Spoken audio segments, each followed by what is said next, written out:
जय श्री कृष्णा। जय जय श्री राधे। जय जय श्री राधे। जय जय श्री राधे।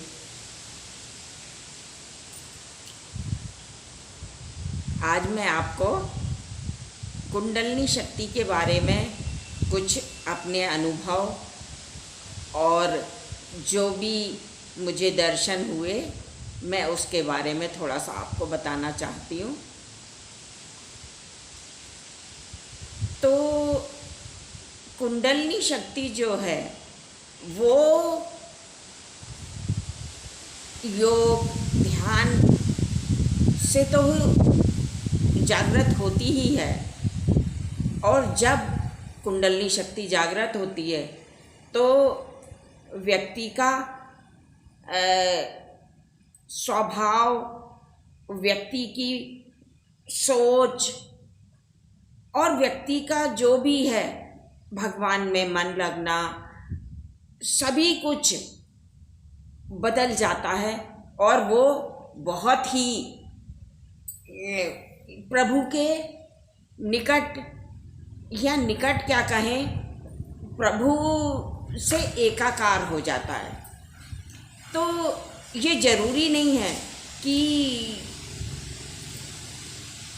ये कुंडलिनी शक्ति अधिक भक्ति करने वालों की ही जागृत हो, तो किसी की भी हो सकती है अगर उसके पूर्व जन्म के कर्म सही हैं और इस जन्म वो उसी मार्ग पर अपने अच्छे कर्मों के और सबसे व्यवहारिकता करके थोड़ा बहुत भजन करता है, भक्ति करता है, तो उसकी कुंडलिनी शक्ति जागृत हो जाती है।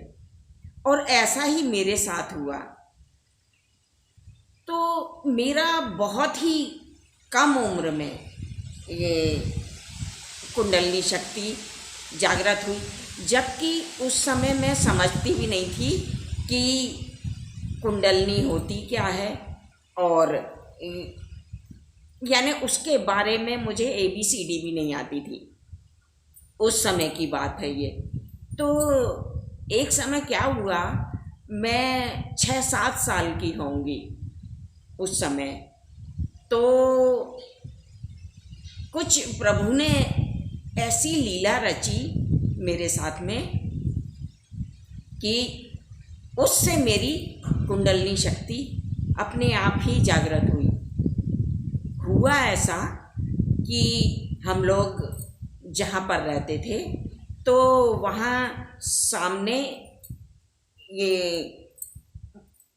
मेन रोड था, तो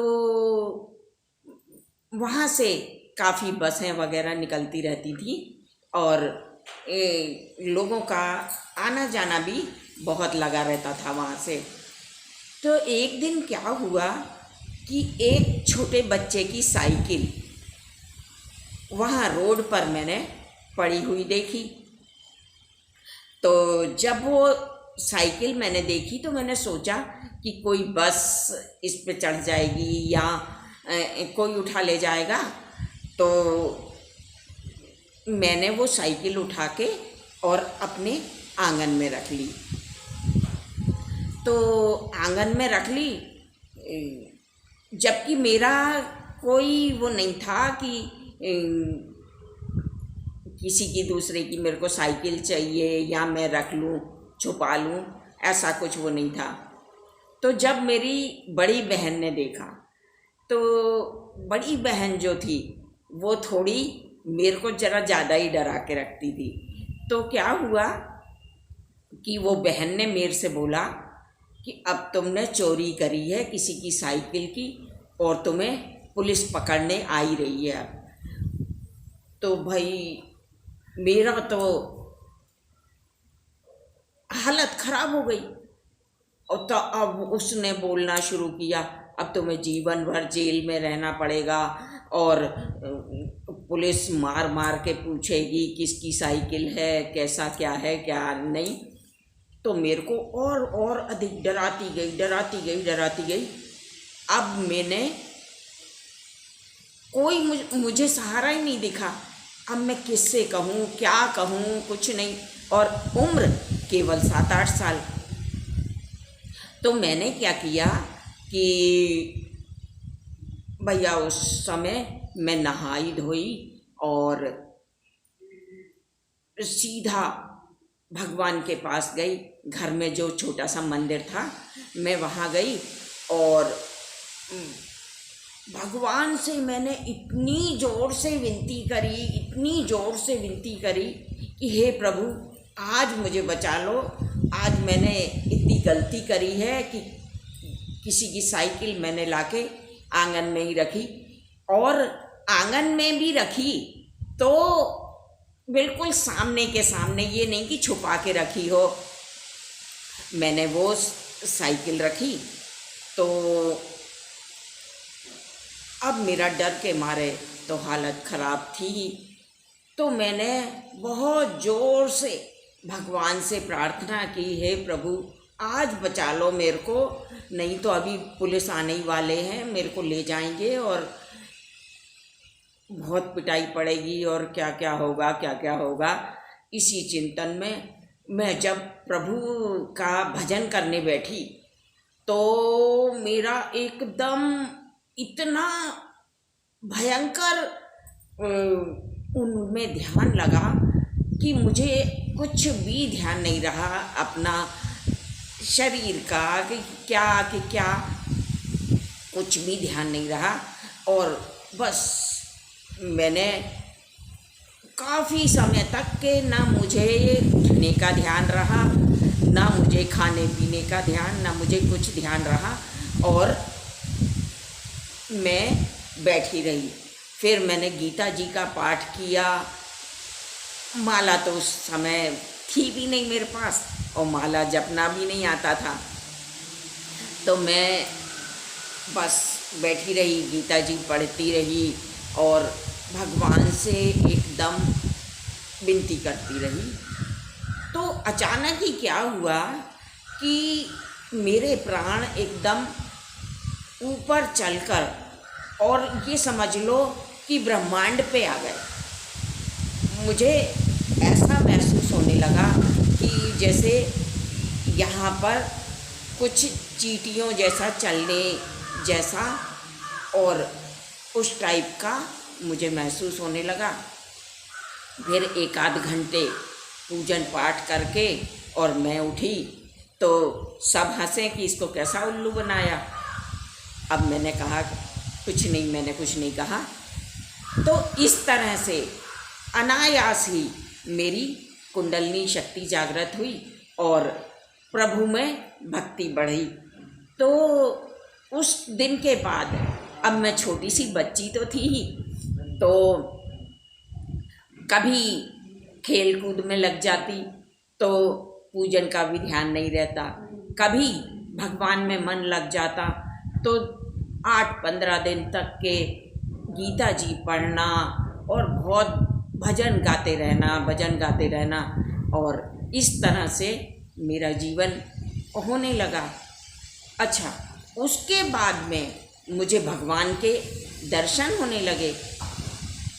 जब भी मैं आँख बंद करती मुझे राम जी दिखते, कभी कृष्ण जी दिखते, कभी हनुमान जी दिखते, कभी कोई, इस तरह से मुझे दिखता रहता। तो एक दिन घर के बड़े लोग बात कर रहे थे कि भाई भगवान के दर्शन तो बड़े ही दुर्लभ हैं और भगवान के दर्शन किसी को होते नहीं हैं, बड़ी मुश्किल बात है। तो मैं वहीं खेल रही थी। मैंने कहा कोई मुश्किल नहीं है, भगवान के दर्शन मुझे तो हमेशा ही होते रहते हैं, और अभी मैं आंख बंद करूं तो मुझे अभी दर्शन हो जाएंगे, और मुझे तो कभी सोचना ही नहीं पड़ता भगवान के दर्शन के लिए। उन लोगों ने मुझे चुप किया कि है ना, देख ऐसे नहीं बोलते हैं, अगर ऐसे बोलोगी तो तुम्हें दिखना बंद हो जाएंगे। अब भाई यहाँ पे बात ख़त्म हो गई। अब क्या हुआ कि पढ़ाई चलती रही, थोड़ी बहुत पूजन भक्ति चलती रही, और उसके बाद में 21 साल की अवस्था हो गई मेरी, और 21 साल में फिर शादी हुई मेरी। तो तब तक भी इतना ज़्यादा मुझे कोई वो नहीं था कि है ना भक्ति करना और या भगवान को कैसे मनाना, क्योंकि कोई गुरु भी नहीं थे और ना कोई बताने वाला था। बस माँ थी जो भजन करती थी, तो उन्हीं के दुर्गा चालीसा, शिव चालीसा, ये सब वो करती रहती थी। तो वो सब चीज़ें मेरे को मुखाग्र याद हो गई थी, तो वही कभी कभी दोहराते रहते और कभी कभी वो करते रहते हम। तो फिर जब शादी के बाद में मेरे 2 साल निकल गए। 2 साल निकलने के बाद में हम लोग यहाँ पर आ गए और यहाँ पे हमने एक स्कूल की स्थापना करी और उस स्कूल में बोर्डिंग था। तो आसपास के पूरे गांव के बच्चे यहाँ पर आते थे। तो बस मेरा कार्य बच्चों में मस्त रहना और अपने घर के कार्य करना, बच्चों को पढ़ाना। फिर थोड़ा सा जो देखा कि इनका भक्ति में थोड़ा ज़्यादा ही मन लगता है, तो इस मंदिर का स्थापना कराई मिस्टर ने और ये राधे कृष्ण का मंदिर बनवाया। और तब फिर मुझे, जो मैंने पिछले वीडियो में बताया था, मुझे भोलेनाथ का साक्षात्कार हुआ और साक्षात्कार होने के बाद में भी मैंने ना थोड़ी मैं पूजन शुरू नहीं कर पाई। फिर दूसरे दिन मेरे बच्चे खेल रहे थे ग्राउंड में, तो उन्हें एक इतनी बड़ी भोलेनाथ की पिंडी खेलते में मिली। अब वो लोग लेके आए मेरे पास कि मम्मी मम्मी देखो ये हमें भोलेनाथ मिले हैं। तो मैंने कहा कि अरे भाई भोलेनाथ बड़ी कृपा करी, और मैंने माथे से लगाया और उसे अपने पूजन स्थान में रख लिया। उसके बाद भी मेरे को टाइम नहीं मिल पाता था, मैंने पूजन चालू नहीं करी। तो उसके बाद क्या हुआ कि एक छोटे से नाग देवता पड़े मिले लोहे के, बच्चों को खेलते में ही उन्होंने फिर वो ला के दिया।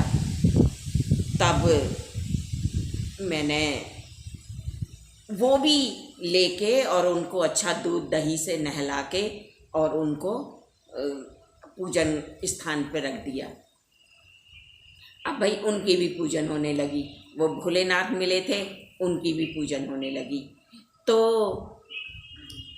अब थोड़ी बहुत ऐसे ही पूजन कर लेती थी और घर के काम से ही फुर्सत नहीं मिल पाती थी। तो तीसरे दिन फिर क्या हुआ कि मुझे सुबह सुबह 5 बजे भोलेनाथ सपने में आए और उनके हाथों में एक इतनी बड़ी शिवलिंग था। तो उन्होंने क्या किया कि वो शिवलिंग यूं करके मेरे हाथों में दिया, और जब उन्होंने वो शिवलिंग दिया और मैंने दोनों हाथ ऐसे करके वो शिवलिंग लिया, और उसके बाद में मेरी नींद खुल गई। अब मुझे तो बहुत खुशी हुई। मैंने कहा कि मैं तो अधिक पूजन भी नहीं कर पाती हूँ, ना मैं कोई योग करती हूँ, ना कोई जप करती हूँ, ना तप करती हूँ, मगर फिर भी मेरे भोले बाबा ने मुझ पर कृपा करी और बहुत ही प्रसन्नता रही। मगर वो जब शिवलिंग दिया उसके बाद से मेरे साथ अनुभूतियाँ चालू हो गई। उसके बाद से नित्य कुछ ना कुछ दिखता मुझे। कभी भोले बाबा दिखते, कभी राम जी दिखते, कभी कृष्ण भगवान दिखते, और इस तरह से मेरी धीरे धीरे धीरे धीरे भक्ति बढ़ने लगी। और फिर मैंने किसी से बोला कि मुझे एक माला ला दो, तो मैं थोड़ी सी माला जपा करूँगी। तो भाई मुझे तुलसी की माला ला के दी गई और वो तुलसी की माला से मैं अपना पूजन पाठ करती। जब तो एक आध माला कर ही लेती, मगर फिर दिन भर जब भी जहाँ भी बैठना होता मैं वो माला हमेशा अपने पास रखती थी और ओम नमः शिवाय का जाप मैं हमेशा करती रहती थी। तो बढ़ते बढ़ते बढ़ते बढ़ते प्रभु कृपा होती रही और मुझे नित्य नई अनुभूतियाँ होने लगीं और भोलेनाथ की कृपा से फिर हम लोगों ने सुंदरकांड शुरू किया। सुंदरकांड मंगलवार के दिन हम लोग सुंदरकांड करते थे। इस तरह बढ़ते बढ़ते बढ़ते बढ़ते भोलेनाथ ने मुझे श्री रामचंद्र भगवान जी की भक्ति प्रदान करी। तो मैं उन्हीं के दूसरे स्वरूप श्री कृष्ण भगवान को भजती थी और मैंने उन्हीं का ही मंत्र जाप चालू किया। अब जब मैंने थोड़ा चालू किया तो हम लोगों का एक बार इंदौर जाना हुआ। तो इंदौर में मेरी दीदी और जीजाजी के गुरु हैं।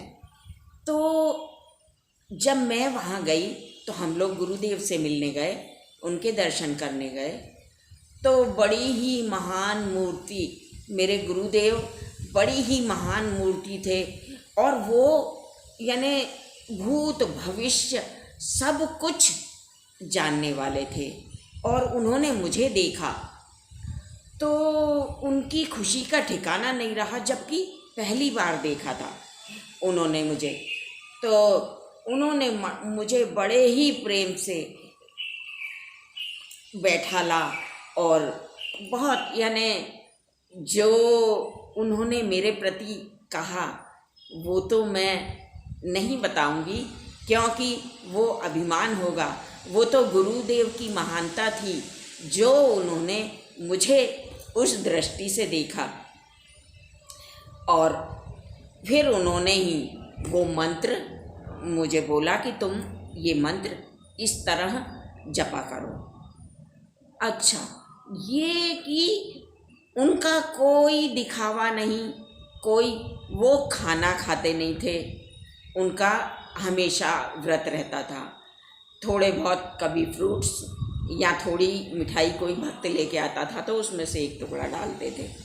इस तरह के संत थे और उनकी उम्र भी किसी को पता नहीं कि कितनी उम्र है। लोग बताते हैं कि 120 साल तो इनको देखते हो ही गया है। और उन्होंने मेरे सिर पे हाथ रखा और उन्होंने शक्तिपात किया और मेरे आगे पीछे के 1-2 जन्म का उन्होंने सब कुछ बताया कि बेटा तुम ऐसा ऐसा तुम्हारा था और इसलिए तुम्हें जन्म मिला है और अब तुम्हें ये करना है। सारी चीज़ें उन्होंने समझाई और समझ लो मैंने उसी समय उन्हें गुरु रूप में वरण कर लिया और मैंने गुरुदेव उन्हें ही माना और उन्हीं के अनुसार मैं भक्ति करती रही। जबकि वो मिलते नहीं थे मेरे को, क्योंकि वो इंदौर में रहते थे, मैं भोपाल में रहती थी, तो ना ज़्यादा जाना आना नहीं हो पाता था हमारा, कम ही समय मिले। मगर उनकी ऐसी अद्भुत लीला थी कि मुझे अपने आप ही जो सारे ज्ञान थे, जो भक्ति थी, वो प्राप्त होती गई और बस मैं भक्ति करती गई। तो मुझे कुंडलिनी जागृत होने का अनुभव हमेशा से हुआ। जैसे नीचे मूलाधार से चल रही है और उसके क्या क्या अनुभव हो रहे हैं उससे आगे ऐसे आते आते मुझे यहाँ तक आज्ञा चक्र तक मुझे कुंडलिनी आते हुए महसूस होती और उसकी जो लीलाएं होती, जो भी कभी कंपन आ जाता, कभी एकदम सुन्न हो जाती और मुझे कुछ भी ध्यान नहीं रहता सुन्न होने के बाद में। और उसके बाद में मुझे और दूसरे लोकों में भी कभी कभी दर्शन हुए और आखिरी में मेरे ये यहाँ पर काफ़ी ज़्यादा जप करते समय ऐसा लगता है कि जैसे बहुत सारी चींटियाँ चल रही हैं, तो इतनी तेज़ चलती हैं कि मुझे कभी कभी जबरन ना चाहते हुए भी, क्योंकि ध्यान में रहती हूँ, जप में रहती हूँ, तो मैं सोचती हूँ कि नहीं खुजाऊँ, पर मुझे खुजाना ही पड़ता है, इतनी तेज़ घूमती हैं। तो मैंने और भी महान संतों के कुंडलिनी के जो पढ़े, उनकी वाणी सुनी, तो मुझे यही समझ में आया कि ये तो सब मेरे साथ अनायास ही होता रहता है, जबकि मैंने कभी कुंडलिनी जागृत करने के लिए कभी कोई कोशिश नहीं करी और ना ही कभी मैंने कुंडलिनी के बारे में कुछ जाना या सोचा या समझा। मगर प्रभु कृपा और गुरु कृपा से मेरी कुंडलिनी शक्ति जागृत हुई, जिससे मुझे अनेकों लोगों के और श्री हरि के दर्शन हर कभी होते रहते हैं। और सबसे बड़ी बात कि उनकी विशेष कृपा मुझे प्राप्त है। और आज जो उन्होंने मुझे काम दिया, आज मुझे यहाँ पे कम से कम 700 के करीब छोटे छोटे बच्चे हैं, केजी से लेके 10th तक, 12th तक। तो बच्चों के ही बीच में रहने का अवसर प्राप्त होता है और उन्हीं से मेरा हमेशा मन लगा रहता है। उन्हीं को मैं अपनी लीलाएं सुनाती हूँ और वो बड़े प्रसन्न होते हैं, अच्छी अच्छी कहानियाँ सुनाना, लीलाएं सुनाना। तो ये सब कुंडलिनी जागरण और प्रभु कृपा और सद्गुरुदेव की कृपा से मुझे प्राप्त होता है। इसलिए योग तप तो करना ही है, मगर कभी कभी पूर्व जन्म के सत्कर्मों से और सच्ची प्रभु से लगन से भी कुंडलिनी शक्ति जागृत होती है, जिस तरह मेरी हुई।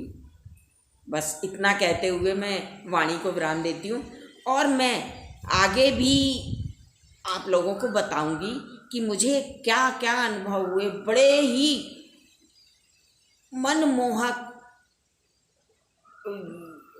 अनुभव होते हैं, जो सुन के और सुना के मैं बहुत आनंदित होती हूँ और फिर मैं आगे भी आपको बताऊंगी।